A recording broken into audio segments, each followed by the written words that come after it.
মঙ্গল শোভাযাত্রার নাম বদলে বর্ষবরণ আনন্দ শোভাযাত্রা আগের নামে ফিরল বলছে ঢাবি চারুকলা। জুলাইয়ের আবহে আয়োজনের ঘোষণা।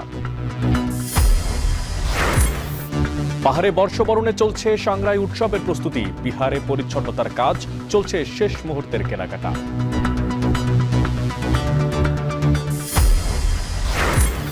বৈশাখ ঘিরে বেড়েছে ইলিশের চাহিদা, চড়া দাম। মাংসের বাজারে স্বস্তি, আমদানি বন্ধে চালের দাম বাড়ার দাবি ব্যবসায়ীদের। সাধারণত অন্যান্য সময় থেকে এখন মাছের দাম অতিরিক্ত। মাছ যদি আসে আমরা পাই 10 টাকা কম বেশি কিনতে পারি, মাছ না এলে তো পাইকারি বেশিতে মাছের দাম বেড়ে যাবে। স্টারলিংকের সংযোগ ফি হতে পারে ব্যয়বহুল। মাসে গুনতে হবে 12 থেকে 17,000 টাকা। খরচ কমানোর পরামর্শ। গ্লোবালি তাদের প্রাইস অনেক হাই, সেইটা বাংলাদেশের জন্য প্রাইস মডেল হলে বাংলাদেশের জন্য এটা অ্যাফোর্ডেবল হবে না। যুক্তরাষ্ট্র শুল্ক স্থগিত করায় স্বস্তিতে প্রবাসীরা। স্থায়ীভাবে প্রত্যাহার না হলে অনেক প্রতিষ্ঠান বন্ধের শঙ্কা। সব একটা আতঙ্কের মধ্যে আছেন, কারণ প্রত্যেকটা জিনিসের প্রাইস অলরেডি আপ হওয়া আরম্ভ হয়ে গেছে। কিছু কোম্পানিতে অলরেডি বাড়াই দিয়েছে। আমাদের দাবি হইল যে এটা যেন আমাদের সরকার এই দেশের সরকারের সাথে মীমাংসা করে যাতে এটা বন্ধ হয়।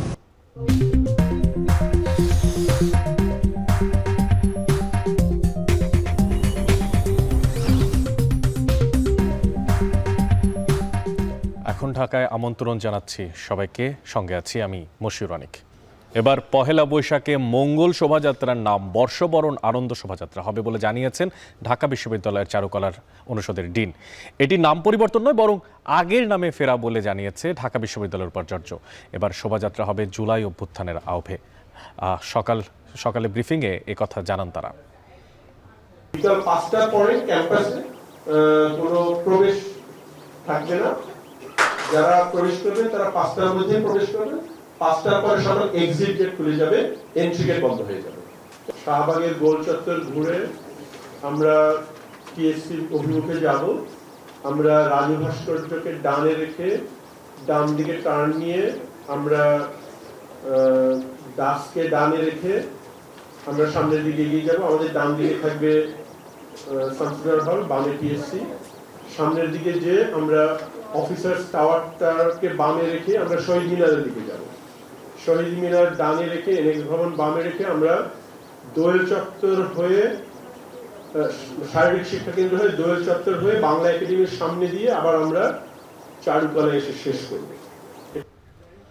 পহেলা বৈশাখ উদযাপন নিয়ে ঢাকা বিশ্ববিদ্যালয় চারুকলা অনুষদের সংবাদ সম্মেলন ও সবশেষ পরিস্থিতি নিয়ে আরও জানাতে সহকর্মী সাধারণত প্রযুক্ত আছেন আমাদের সাথে। অব্র, আপনার থেকে জানতে চাই যে এই যে আয়োজনের নাম তো পরিবর্তনের ঘোষণা এসেছে, আয়োজকরা এছাড়া অন্য কোনো তথ্য দিয়েছেন কিনা, আর এছাড়া সবশেষ পরিস্থিতি বা কি দেখতে পাচ্ছেন সেখানে? অনেক এই মুহূর্তে কিন্তু আমি চারুকলায় আছি। এখানে কিছুক্ষণ আগেই কিন্তু প্রেস ব্রিফিং করা হয়। সেখানে কিন্তু বলা হয়েছে যে এবারে যে শোভাযাত্রাটি আছে সেটির নাম কিন্তু করা হচ্ছে বর্ষবরণ আনন্দ শোভাযাত্রা।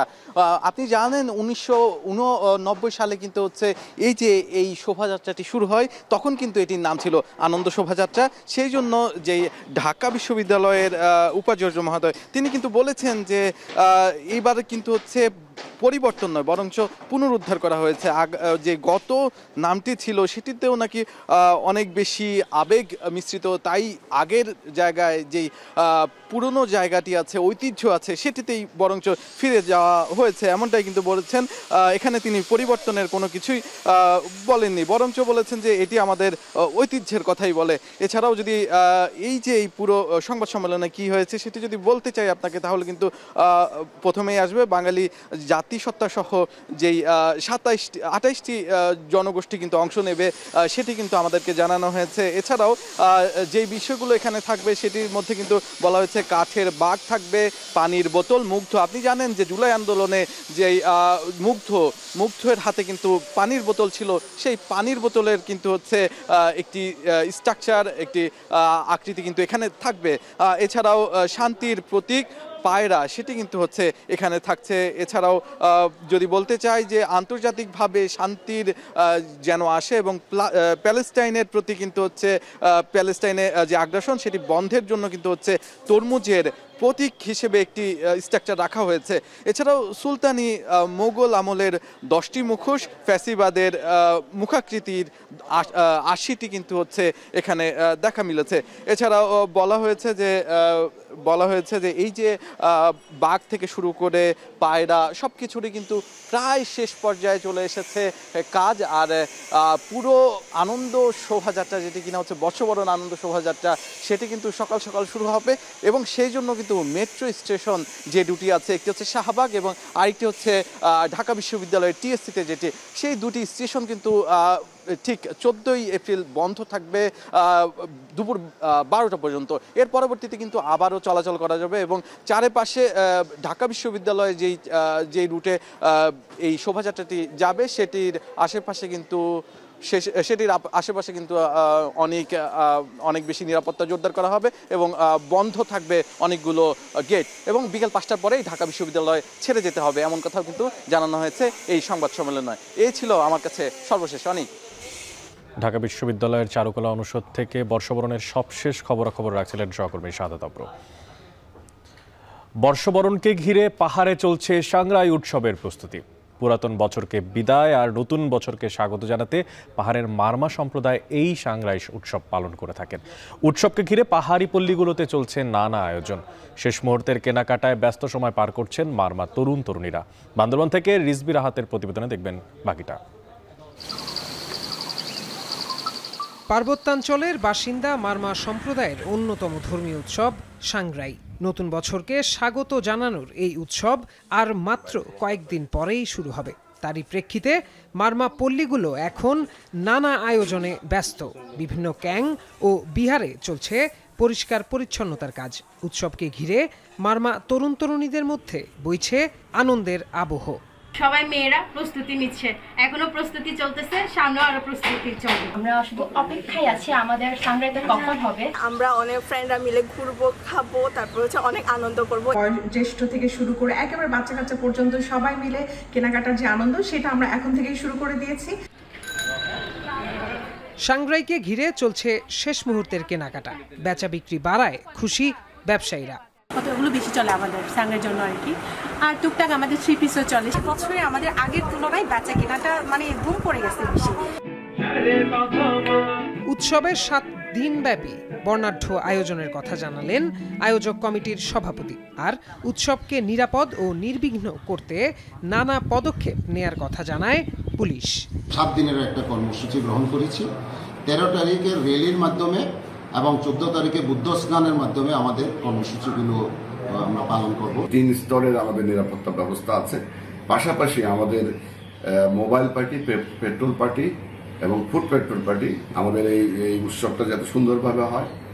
আগামী 12 থেকে 18 এপ্রিল জলকেলি, পিঠা তৈরি, বৌদ্ধ মূর্তি স্নান, বয়স্ক পূজা, হাজারো প্রদীপ প্রজ্বলন ও নিজস্ব ঐতিহ্যবাহী সাংস্কৃতিক অনুষ্ঠানের মধ্য দিয়ে নতুন বছরকে বরণ করবেন মারমারা।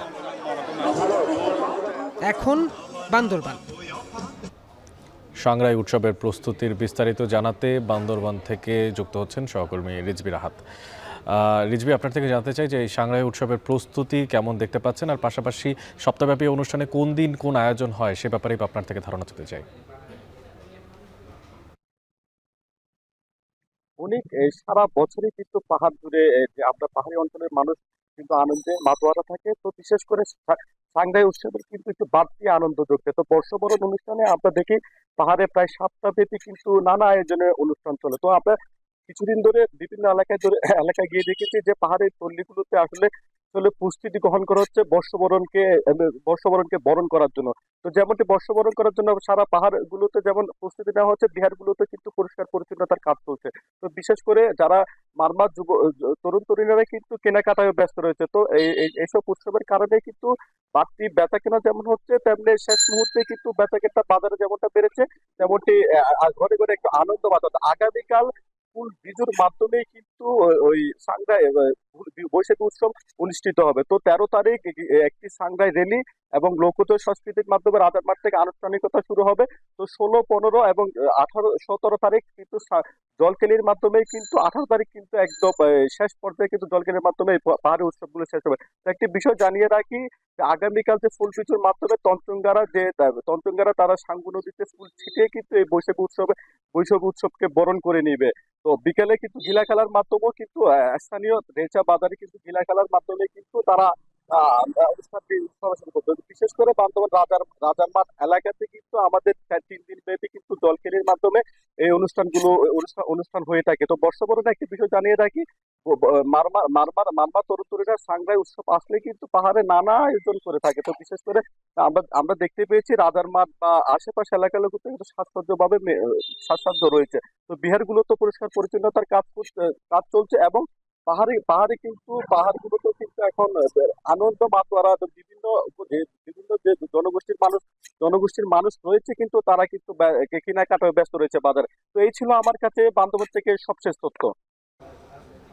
বান্দরবন থেকে সাংঘাই উৎসবের সবশেষ খোঁজখবর রাখছিলেন সহকর্মী রিজবি রাহাত। এদিকে সাপ্তাহিক ছুটির দিনে কক্সবাজার সমুদ্র সৈকতে বেড়েছে পর্যটকের সমাগম। এরই মধ্যে বুকিং হয়েছে হোটেল মোটেলের 50 থেকে 70% রুম। এ নিয়ে বিস্তারিত জানাতে আমাদের সঙ্গে যুক্ত হচ্ছেন কক্সবাজার থেকে সহকর্মী মন্তোষ বেদজ্ঞ। মন্তোষ, আপনার থেকে জানতে চাই যে আর কয়েকদিন পরেই তো নতুন বছর আসছে, আর সেই নতুন বছরকে কেন্দ্র করে হোটেল মোটেলে অগ্রিম বুকিং হচ্ছে কিনা, কি তথ্য আছে?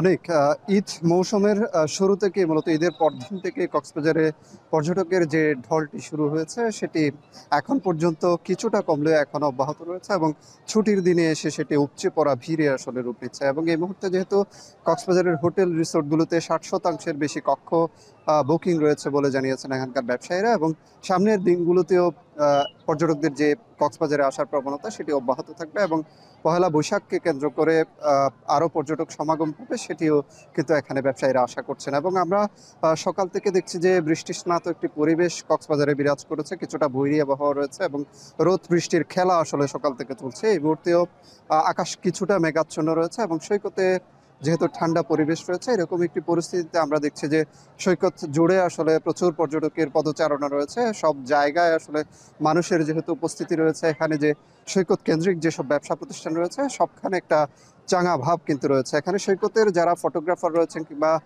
ছাতা যারা রাখেন তাদের ব্যবসাও কিন্তু বেশ চাঙা রয়েছে এখানে। এর বাইরে যারা ভ্রাম্যমান হকার রয়েছেন, ঘোড়া যারা চালান, তারাও কিন্তু বেশ ভালো ব্যবসা করছেন বলে আমাদেরকে জানিয়েছেন। এবং এই সব ব্যবসাগুলো যেহেতু পুরোপুরি পর্যটন নির্ভর, সেই কারণে যখন পর্যটক সমাগম বাড়ে তখন কিন্তু তাদের মাঝে একটা আনন্দের স্রোত আসলে সবসময় থাকে। এবং মূলত এই ঈদের পর থেকে আমরা দেখছি যে কক্সবাজার জুড়ে আসলে পর্যটকের উপস্থিতি আছে।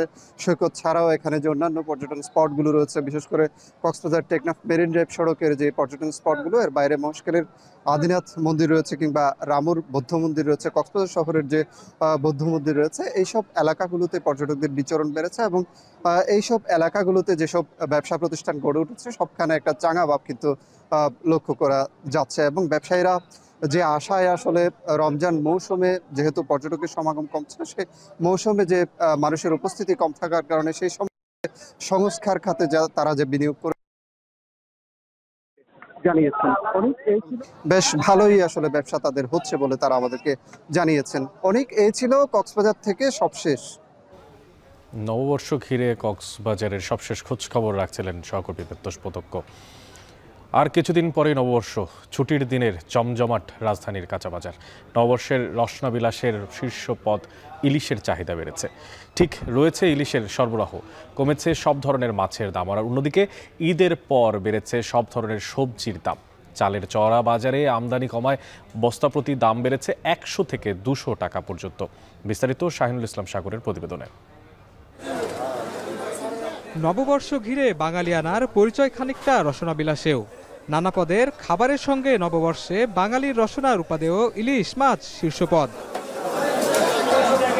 নববর্ষের আগে সাপ্তাহিক ছুটির দিন পাওয়ায় অনেকেই করছে নববর্ষের রসনার বাজার। সেখানে চাহিদা বেড়েছে ইলিশের।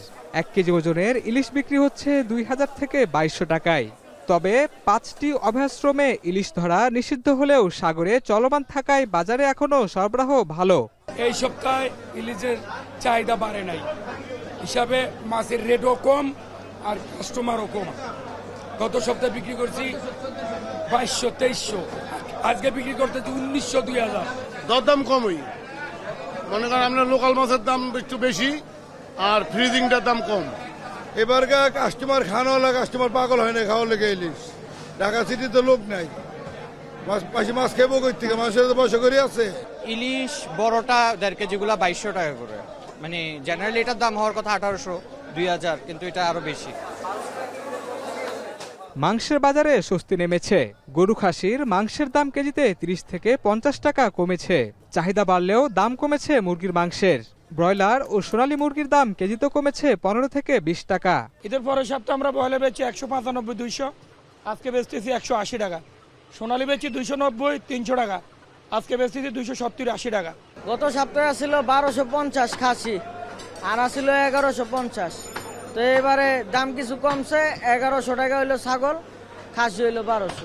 ঈদ চলে গেছে তো এই জন্য কাস্টমার কম, যার জন্য আমরা একটু কম দামে বিক্রি করতেছি, লাভ হচ্ছে। এদিকে নিত্যদিনের সবচেয়ে বেশি চাহিদা চালের বাজার চড়া। 50 কেজি বস্তার সব ধরনের চালের দাম 100 থেকে 200 টাকা বাড়তি। রোজার মধ্যে আপনার 2100, 2150, 2200 টাকা বিক্রি করছি, হাইয়েস্ট 2200 টাকা। এখন 2200 টাকা কিনান্ত হয়, এখন কত বেচমো?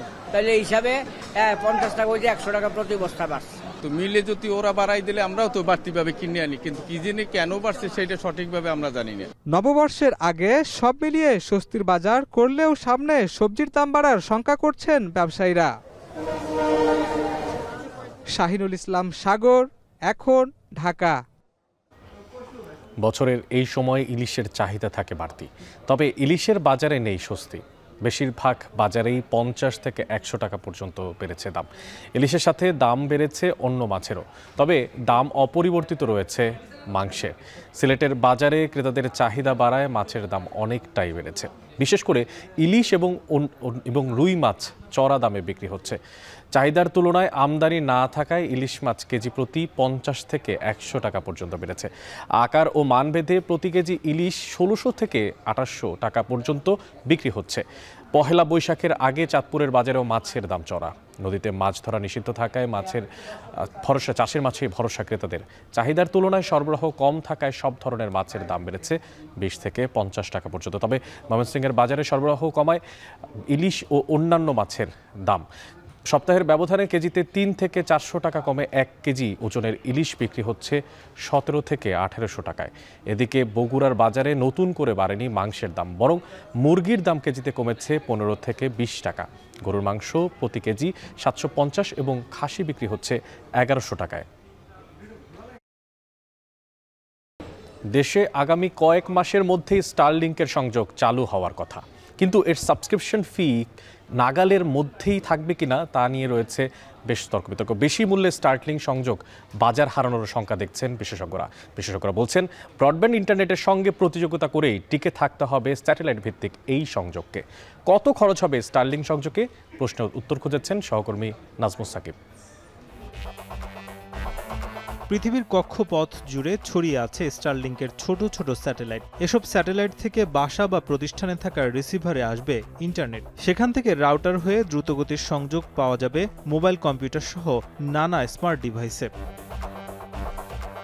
100টি দেশে ব্যবসা করা বিশ্বের অন্যতম ইলন মাস্কের স্টারলিংক পরীক্ষামূলক কার্যক্রম শুরু করেছে বাংলাদেশে। ব্যবহারকারীর অভিজ্ঞতা নিতে বিনিয়োগ সম্মেলনে দেয়া হয়েছে ফ্রি ট্রায়াল। অনুমতি মিলেছে বিনিয়োগ উন্নয়ন কর্তৃপক্ষ বিডারও। এবার টেলিযোগাযোগ নিয়ন্ত্রক প্রতিষ্ঠান বিটিআরসি থেকে অনুমোদনের কার্যক্রম চলছে, যা পেলেই গ্রাহক পর্যায়ে ইন্টারনেট সেবা দিতে পারবে স্টারলিংক। এই স্যাটেলাইট ইন্টারনেট সেবায় খরচ কেমন? বাংলাদেশে স্টারলিংকের ইন্টারনেট পরিষেবার সম্ভাব্য দাম সম্পর্কে আনুষ্ঠানিকভাবে কিছু জানানো না হলেও বিশ্বের বিভিন্ন দেশের খরচাপাতি ব্যয়বহুল। ওয়েবসাইটের তথ্য বলছে, স্টারলিংক সংযোগ নিতে হলে একটি কিট কিনতে হয়। এতে একটি রিসিভার বা অ্যান্টেনা, কিক স্ট্যান্ড, রাউটার, কেবল ও পাওয়ার সাপ্লাই থাকে। যার দাম ৩৪৯ থেকে ৫৯৯ মার্কিন ডলারের মধ্যে। বাংলাদেশে যা ৬০ থেকে ৭০ হাজার টাকা হতে পারে, আর প্রতি মাসে সম্ভাব্য সাবস্ক্রিপশন ফি হতে পারে ১২ থেকে ১৭ হাজার টাকা। দক্ষিণ এশিয়ার মধ্যে ভুটানে স্টারলিংকের সেবা রয়েছে। সেখানে আবাসিকে খরচ ৪,২০০ ভুটানিজ গুলট্রাম, যা প্রায় ৫,৮০০ টাকা। এছাড়াও শুরুতে সংযোগ নিতে খরচ পড়ে ৩৩,০০০ ভুটানিজ গুলট্রাম বা ৪৬,০০০ টাকা। বাংলাদেশের পাশাপাশি ভারতেও এর কার্যক্রম শুরু হয়েছে। বিশ্লেষকরা বলছেন, স্টারলিংক ইন্টারনেটে প্রত্যন্ত ও বিরান অঞ্চলে সেবা সহজে মিলবে, কিন্তু খরচ বেশি হলে ব্যবহারকারীরা কতটা আগ্রহী হবে? আমরা জানি গ্লোবালি তাদের প্রাইস অনেক হাই, সেইটা বাংলাদেশের জন্য প্রাইস মডেল হলে বাংলাদেশের জন্য এটা অ্যাফোর্ডেবল হবে না।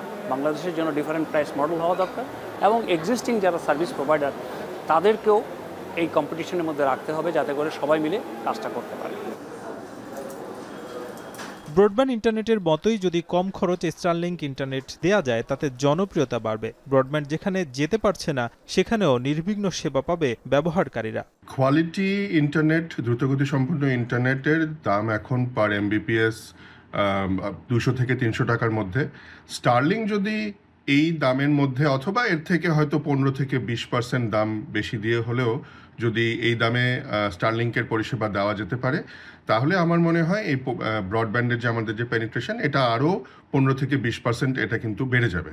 বাংলাদেশ স্যাটেলাইট কোম্পানির ব্যবস্থাপক বলছেন, গ্রাউন্ড স্টেশন, মাঠ পর্যায়ে ডিস্ট্রিবিউশন প্যানেল, অভিজ্ঞ লোকবল ও স্যাটেলাইট পরিচালনা সহ তাদের কারিগরি সক্ষমতা আছে। সরকার চাইলে শিগগিরই বাণিজ্যিকভাবে স্টারলিংকের পরিষেবা দেওয়া সম্ভব। খরচ প্রসঙ্গে তিনি বলেন, উন্নত রাষ্ট্রের আদলে নয়, বরং তৃতীয় বিশ্বের বাজার হিসাবে ইন্টারনেট প্যাকেজ দিলে তা সাধারণ গ্রাহকের নাগালে আসবে।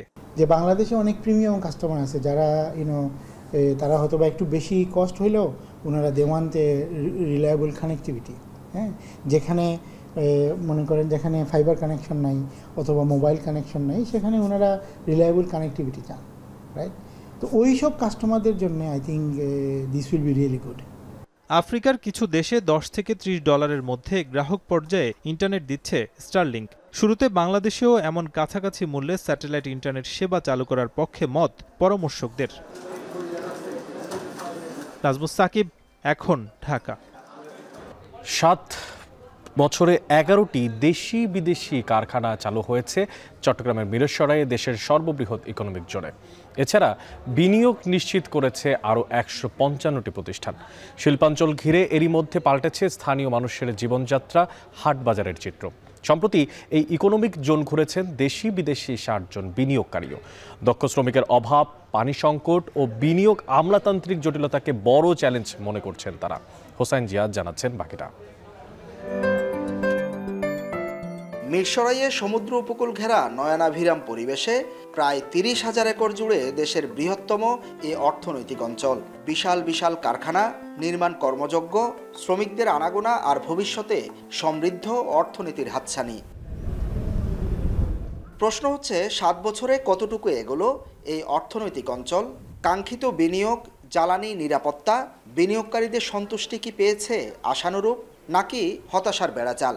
বেজা কর্তৃপক্ষ বলছে, Asian Paints, Marico, Nippon, McDonald সহ দেশি বিদেশি মোট 11টি কারখানা উৎপাদনে গিয়েছে।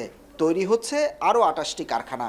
এছাড়া বিনিয়োগ নিশ্চিত করেছে 155টি প্রতিষ্ঠান।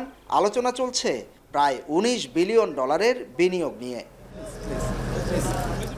সম্প্রতি এই ইকোনমিক জোন পরিদর্শন করেছেন 60 জন বিদেশি বিনিয়োগকারী, যা আগামীতে বড় ধরনের পরিবর্তনের আভাস দিচ্ছে। তবে কারখানা স্থাপনের পর সবচেয়ে বড় সমস্যা হিসাবে দেখা দিয়েছে পানি স্বল্পতা আর দক্ষ শ্রমিকের অভাব। বিদেশি বিনিয়োগকারীরা জোর দিচ্ছেন আমলাতান্ত্রিক জটিলতা, রাজনৈতিক স্থিতিশীলতা আর আর্থিক সুবিধা নিশ্চিতের উপর। Bangladesh has a lot of opportunities. I think that's what I want to say. But if whether that's investment friendly or not, that's yet to be seen. Because like in order to be investment friendly, you have to see also like whether it's really it's easier. Challenging country, but what I see and what you are doing, what I read in the newspapers, that you are doing your utmost best to make it easier for entrepreneurs to develop their business. আমরা যে one stop একটা solution হবে, যে আমাদের সকল ধরনের licensing থেকে শুরু করে সকল ধরনের ব্যুরোক্রেটিক যে ব্যাপারগুলো আছে, মানে ইনভেস্টমেন্ট ফ্রেন্ডলি যে ব্যাপারগুলো আছে, সেগুলোর ব্যাপারে সর্বাত্মক আমরা একটা সাপোর্ট চাই গভর্নমেন্টের কাছ থেকে। বর্তমানে স্বল্পমেয়াদে 2 বছরের পরিকল্পনা নিয়ে এগোচ্ছে বেজা, যেখানে 1500 একর জুড়ে কারখানা স্থাপন ও উৎপাদন নিশ্চিত করতে চায় সরকার। এখানে বিনিয়োগকারীদের এক একজনকে 5 একর থেকে শুরু করে 500 একর পর্যন্ত জায়গা দেয়া সম্ভব হচ্ছে। মিরসরাইয়ের সমুদ্র উপকূলে পড়ে থাকা বিস্তীর্ণ এই ধুধু চরাঞ্চল এখন মানুষের কর্মযজ্ঞে মুখর। যেদিকেই চোখ যায় বিশাল বিশাল কারখানা আর উন্নয়ন কাজ দৃশ্যমান। এরই মধ্যে দেশি বিদেশি 155 জন বিনিয়োগকারী এখানে বিনিয়োগ নিশ্চিত করেছেন। বেজা কর্তৃপক্ষ বলছে এটি চালু হলে এই অঞ্চলে 1.5 লাখ মানুষের কর্মসংস্থান হবে, যা পাল্টে দিবে অর্থনীতি আর জীবনযাত্রার চিত্র। এরই মধ্যে এখানকার জমির দাম, ব্যবসার ধরন আর বাজারঘাটে এসেছে ব্যাপক পরিবর্তন। দেশ দেশান্তর থেকে বা বিশ্বের অনেক জায়গা থেকেও আমাদের এখানে মিরসরাইতে ঘুরতে আসতেছে মানুষ, এই যে ব্যবসা বাণিজ্যের জন্য আসতেছে, এটা আমাদের জন্য অনেক সাফল্যের। যারা বেকার ছিল আগে কর্মসংস্থান পায় নাই, শহর অঞ্চলে চাকরির জন্য খোঁজাখুঁজি করছে, ওদের একটা এখন অবস্থান হয়েছে, এখানে চাকরি বাকরি করতে পারতেছে। পর্যায়ক্রমে আগামীতে এখানে প্রায় 2 লক্ষ লোকের কর্মসংস্থানের পথ সুযোগ সৃষ্টি হবে, যেটা এই সরকার খুব গুরুত্ব দিয়ে করছে। শুধু তাই নয়, এর পরবর্তীতে 2 বছর কি কাজ করা হবে সেটা নিয়ে অলরেডি ডিপিপি প্রণয়ন করা হচ্ছে। বিশেষ করে আমরা জোন 7 যেটা আমরা এবং জোন একটা ইপিপিপি যেটা জোন হবে ইন্টারন্যাশনাল লেভেলে, সেখানেও আমরা ডিপিপি প্রণয়নের কাজ বেজা থেকে ইতিমধ্যে উদ্যোগ গ্রহণ করা হচ্ছে।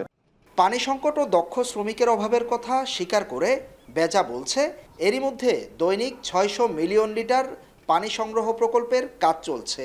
ইকোনমিক জোনকে ঘিরে মিরসরাই, সীতাকুণ্ড ও সোনাগাজী এই 3 উপজেলায় 3টি পরিকল্পিত টাউনশিপ তৈরির উদ্যোগ নিয়েছে সরকার। চলছে মাস্টার প্ল্যান তৈরির কাজ। এতে শ্রমিক সংকট দূর হবে বলে আশা তাদের। এখানে যে পরিমাণ শ্রমিক লাগবে, আমরা যেটা ধারণা করছি যে 15 লক্ষ শ্রমিক লাগবে, এই শ্রমিক এই জায়গা আমরা একবারে ফিড আপ করতে পারবো না। অবশ্যই বাইরে থেকে কিছু ইনফ্লাক্স হবে এখানে, এবং বেশ ভালোই ইনফ্লাক্স হবে। সেগুলোর প্রস্তুতি চলছে। আপনারা জানেন যে 3টা টাউনশিপ তৈরি হচ্ছে, একটা মিরসরাই, একটা সীতাকুণ্ড, একটা সোনাগাজী।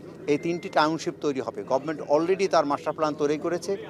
প্রায় 30,000 একরের ইকোনমিক জোনের মধ্যে 7 বছরে 17,500 একর ভূমি শিল্পাঞ্চলের জন্য প্রস্তুত করতে পেরেছে বেজা। সব কারখানা চালু হলে প্রায় 15 লাখ লোকের কর্মসংস্থান হবে এই শিল্পাঞ্চলে। হোসাইন জিয়াদ, এখন চট্টগ্রাম। অনেকটা শখের বশে ডিজিটাল মার্কেটিংয়ে যুক্ত হচ্ছেন তরুণীরা। দেশি বিদেশি গ্রাহকদের সেবা পৌঁছে দিতে কাজ করছে দিনরাত। কুমিল্লায় সাধারণ শিক্ষায় পড়াশোনা করেও $1,000 মিলিয়ন এই বাজারে ডিজিটাল মার্কেটিং এক্সপার্ট হয়ে উঠছেন তরুণীরা। এ খাতে দক্ষ কর্মী বাড়ালে দেশের অর্থনীতিতে গুরুত্বপূর্ণ ভূমিকা রাখবে ডিজিটাল মার্কেটিং। খালেদ সাইফুল্লাহ জানাবেন বাকিটা। পড়াশোনার পাশাপাশি উপার্জনের জন্য ডিজিটাল মার্কেটিংয়ে যুক্ত হচ্ছে শিক্ষার্থীরা।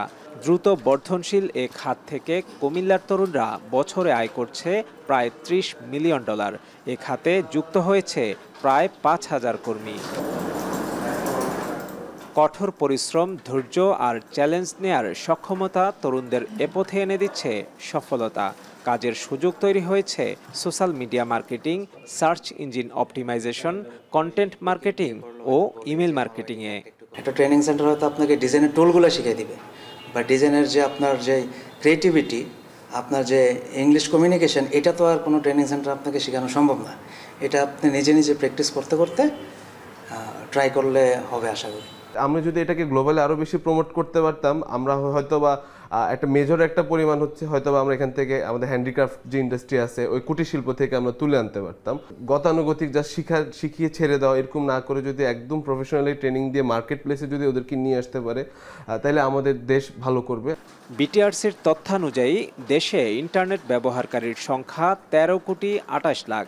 দ্রুত বিকাশমান এই শিল্প বছরে 20% করে বৃদ্ধি পাচ্ছে। এর মাধ্যমে স্বাবলম্বী হচ্ছেন প্রান্তিক পর্যায়ের নারীরাও। সেশন ওয়াইজ ট্রেনিং দিল, দেন হচ্ছে একটা বাজেট ওনাদেরকে যদি দিয়ে দেয়, সিস্টেম করা যেত, তাহলে মেয়েরাও একটা ইয়া পেত যে না এটা সরকার অনুমোদিত, এটা ট্রাস্টেবল, ইভেন তার ফ্যামিলিও তখন তাকে অ্যালো করবে। যারা পড়ালেখা কমপ্লিট করছে, বাসা বা ফ্যামিলির জন্য জব করতে পারে না, অনলাইনে বিশেষ করে আপনার এফ-কমার্স যেটা, এটা আমাদের বোনদের জন্য একটা অফুরন্ত সম্ভাবনা হতে পারে। 2025 সালের মধ্যে বাংলাদেশের ই কমার্স খাতের বাজার $3 বিলিয়ন পৌঁছাবে। প্রযুক্তি খাতে বৈদেশিক মুদ্রা আহরণের সম্ভাবনা কাজে লাগাতে ডাটা সায়েন্স নির্ভর প্রতিষ্ঠান গড়ে তোলার আহ্বান বিশ্লেষকদের। একই সঙ্গে পরামর্শ দেন তরুণদের আগ্রহী করতে প্রাতিষ্ঠানিক শিক্ষা ও তদারকি বাড়ানোর।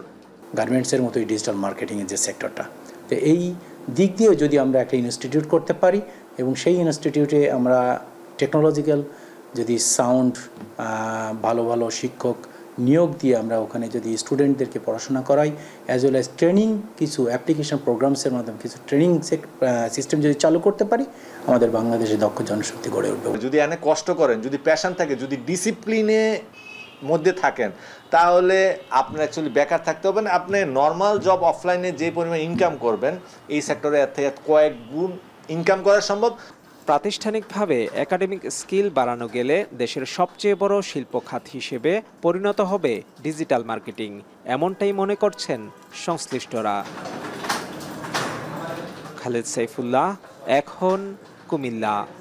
জলবায়ু সুরক্ষা ও জ্বালানি নিরাপত্তা নিশ্চিতের আহ্বান জানিয়ে গ্লোবাল স্ট্রাইক কর্মসূচি পালন করছেন দেশের পরিবেশবাদী আন্দোলনকারীরা।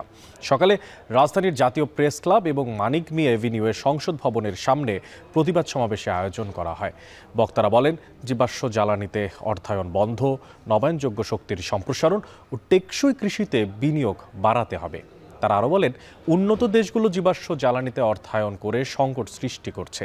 জলবায়ুতে সবচেয়ে বেশি ক্ষতিগ্রস্তদের তালিকায় বাংলাদেশ থাকায় ন্যায্য ক্ষতিপূরণ দেওয়ার দাবিও জানান তারা। পরে সাইকেল নিয়ে রাজধানীর বিভিন্ন সড়ক প্রদক্ষিণ করেন। ক্ষতি করছি সেটা যাতে আর না হয়, আমরা একটা পরিষ্কার বাতাস, পরিষ্কার পানি, একটা সুন্দর পৃথিবী চাই।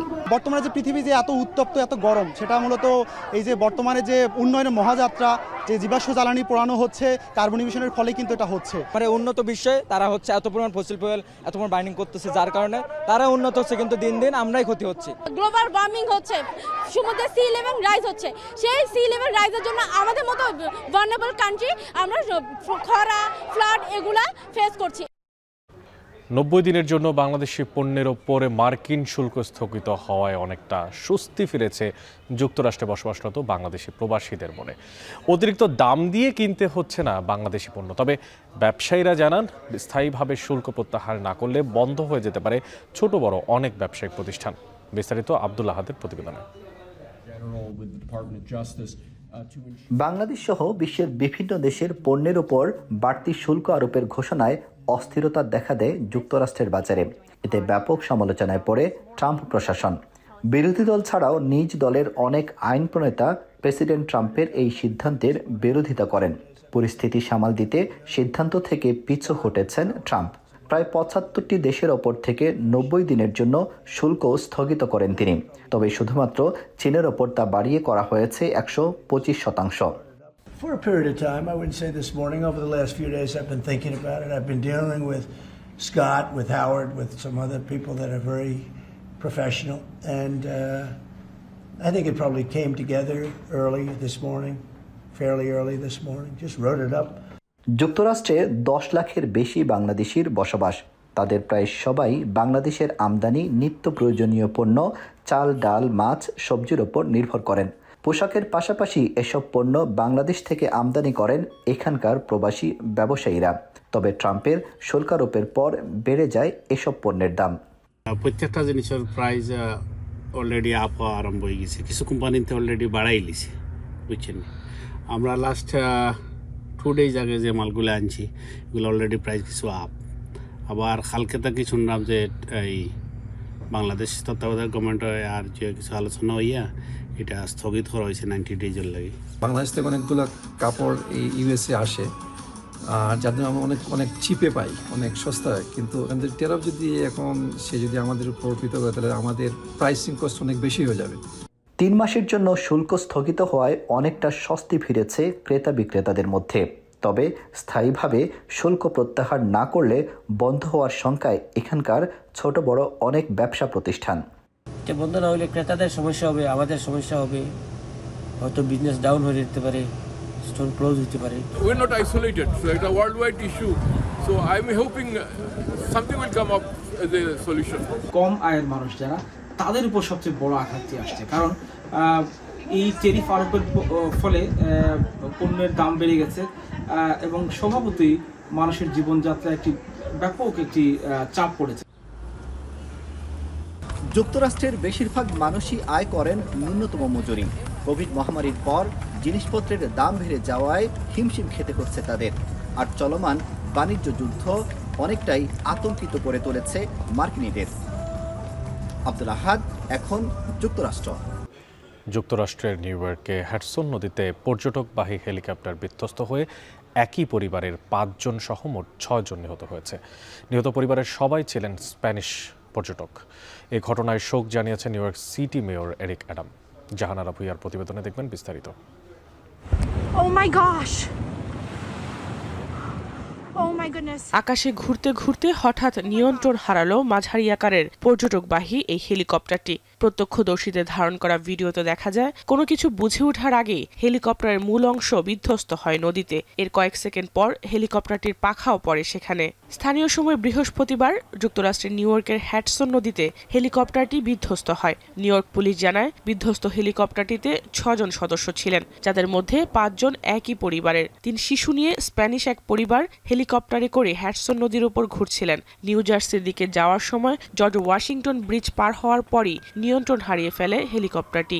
এরপরই ঘটে দুর্ঘটনা। ঘটনাস্থলেই 4 জন নিহত হয়েছে বলে জানায় নিউ ইয়র্ক পুলিশ। বাকি 2 জন হাসপাতালে মারা যান। এই ঘটনায় শোক জানিয়েছে নিউ ইয়র্ক সিটি মেয়র। আর দুর্ঘটনার কারণ জানতে তদন্ত চলছে বলে জানায় federal aviation. All 6 victims have been pronounced deceased. Again, we're praying for the families and our gratitude to the rescuers and the courage that was displayed in their dedication. এর আগে 2018 সালে হ্যাডসন নদীতে আরও একটি পর্যটকবাহী হেলিকপ্টার বিধ্বস্ত হয়। ওই দুর্ঘটনায় হেলিকপ্টারটির পাইলট ছাড়া বাকি 5 আরোহী নিহত হন। এছাড়া 2009 সালে ইতালিয়ান পর্যটক নিয়ে একই জায়গায় হেলিকপ্টার দুর্ঘটনায় নিহত হন 9 জন। জাহানারা ভুইয়া, এখন বিশ্ব। এবার খেলার প্রসঙ্গ। রাজধানীর পূর্বাচলে বাফুফে ও ফিফা এএফসির তত্ত্বাবধানে শুরু হয়েছে Dhaka rising star football tournament, যাতে অংশ নিয়েছে ঢাকার 8 ইংরেজি মাধ্যমিক স্কুলের 250 শিক্ষার্থী। সেখান থেকে যুক্ত হচ্ছেন সহকর্মী তাসওয়ার নাফি। নাফি, আপনার কাছে জানতে চাই, প্রথমবারের মতোই এমন একটা আয়োজন, সেখানে অংশ নেওয়া শিক্ষার্থীরা কি বলছেন, আর বাফুফের কোনো কর্তা এখানে উপস্থিত হয়েছেন কিনা এখন পর্যন্ত, কি তথ্য আছে?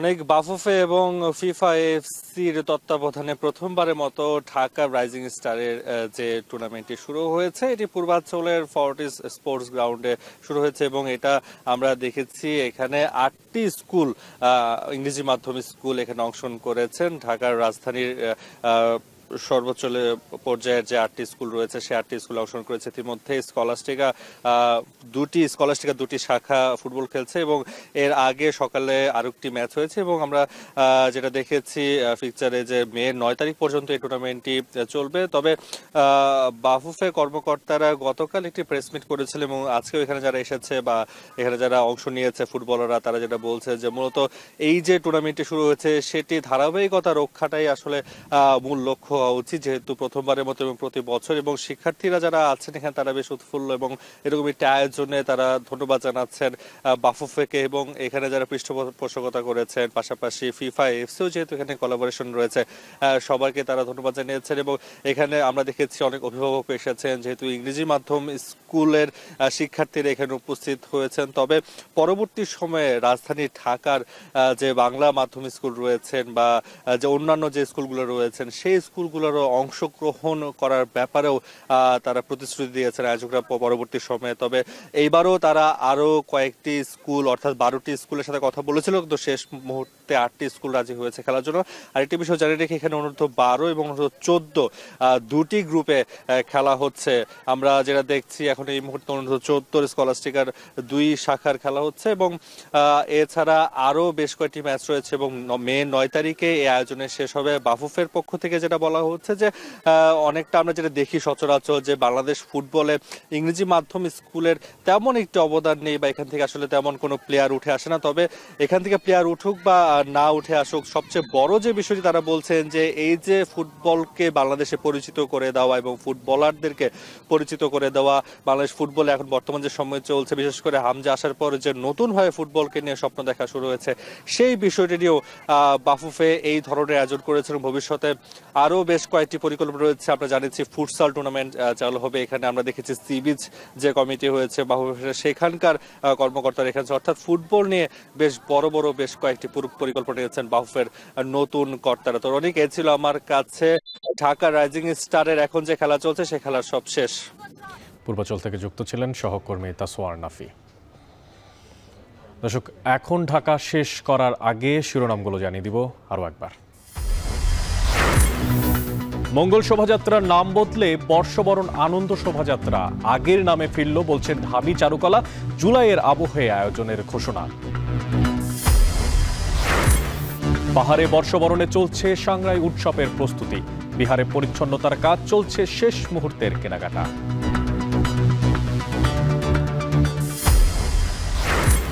বৈশাখ ঘিরে বেড়েছে ইলিশের চাহিদা, চড়া দাম। মাংসের বাজারে স্বস্তি, আমদানি বন্ধে চালের দাম বাড়ার দাবি ব্যবসায়ীদের। সাধারণত অন্যান্য সময় থেকে এখন মাছের দাম অতিরিক্ত। মাছ যদি আসে আমরা পাই কম বেশি দিতে পারি, মাছ না এলে তো পাইকারি বেশিতে মাছের দাম বেড়ে। স্টারলিংকের সংযোগ ফি হতে পারে ব্যয়বহুল, মাসে গুনতে হবে 12 থেকে 17,000 টাকা। খরচ কমানোর পরামর্শ। গ্লোবালি তাদের প্রাইস অনেক হাই, সেইটা বাংলাদেশের জন্য প্রাইস মডেল হলে বাংলাদেশের জন্য এটা অ্যাফোর্ডেবল হবে না।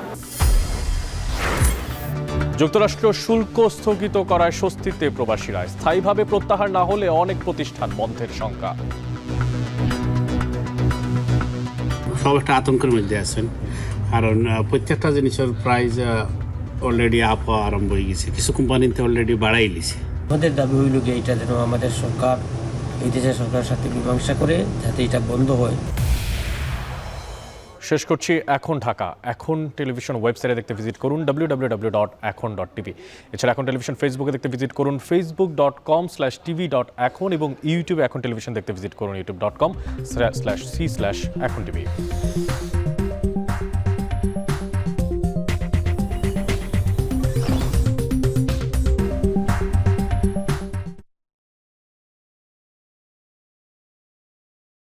একনল হ্যান্ড ওয়াশ 100% প্যারাবেন ফ্রি, তাই নিরাপদ হাতের জন্য আস্থা রাখুন